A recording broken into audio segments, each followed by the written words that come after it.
শঙ্খ ঘোষের কবিতার এই লাইন বাঙালি মাত্রই জানা।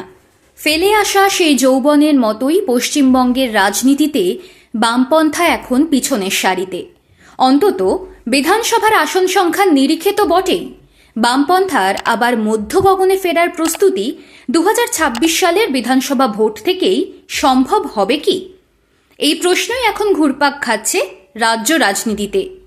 এসবের মধ্যে বাংলায় বামপন্থার আরও খোলাখুলি বললে সিপিআইএমের সেরা সময়ের যাঁরা কাণ্ডারি তাঁরা কালের নিয়মেই অনেকটা দূরে সরে গিয়েছেন। তাঁদেরই একজন সে সময়কালের দোর্দণ্ড প্রতাপ সিপিআইএম নেতা ও মন্ত্রী গৌতম দেব। তখন বামপন্থীদের সরিয়ে পশ্চিমবঙ্গের ক্ষমতায় বসার জোরালো মঞ্চ তৈরি করছেন মমতা ব্যানার্জি। তখন যে সিপিআইএম নেতা মমতাকে সবচেয়ে বেশি আক্রমণ করতেন তার নাম গৌতম দেব। সে সময় রাজনীতিতে তেমন জনপ্রিয়তা তৈরি হয়নি অভিষেক ব্যানার্জির। গৌতমের নিশানায় মমতার পাশাপাশি তখন থেকেই ছিলেন অভিষেক। আজ তৃণমূলের বিরোধীরা বর্তমান শাসক দলের বিরুদ্ধে যে অভিযোগ তোলে গৌতম তা নিয়ে সোচ্চার হয়েছিলেন গত দশকেই। তারপরে গঙ্গা দিয়ে বয়ে গিয়েছে অনেক জল।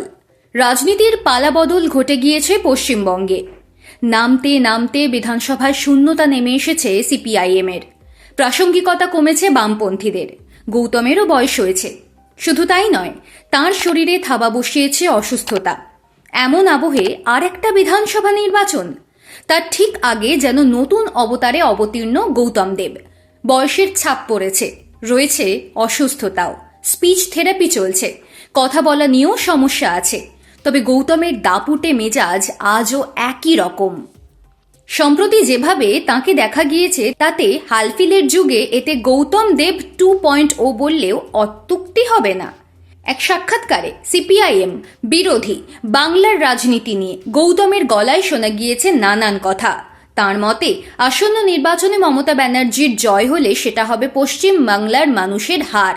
এখানেই শেষ নয়, নিউটাউন ইস্যুতেও তুলোধনা করেছেন বিরোধীদের। একটা সময় বুদ্ধদেব ভট্টাচার্যের উত্তরসূরি বলে মনে করা হতো গৌতম দেবকে।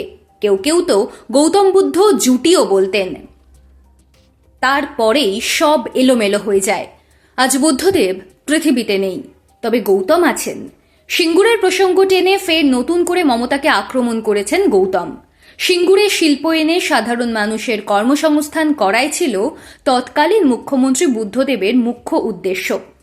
মমতা যাতে সেই শিল্পের মতো অন্তরায় না হয়ে দাঁড়ান তার জন্য তখনকার বিরোধী নেত্রী তথা এখনকার মুখ্যমন্ত্রীর হাতে পায়ে ধরেছিলেন বুদ্ধদেব ভট্টাচার্য। লাভ যে হয়নি তা সবারই জানা। এত কিছুর পরে এতদিন বাদেও হাল ছাড়েননি গৌতম।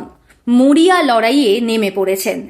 হয়তো প্রেক্ষিত আলাদা, হয়তো কথা বলার সমস্যা রয়েছে, হয়তো শরীর আর আগের মতো সঙ্গ দেয় না। তবে গৌতমের সদর্প উপস্থিতি ভোটে বড় মোটিভেশন হয়ে দেখা দিতে পারে সিপিআইএম এর সামনে।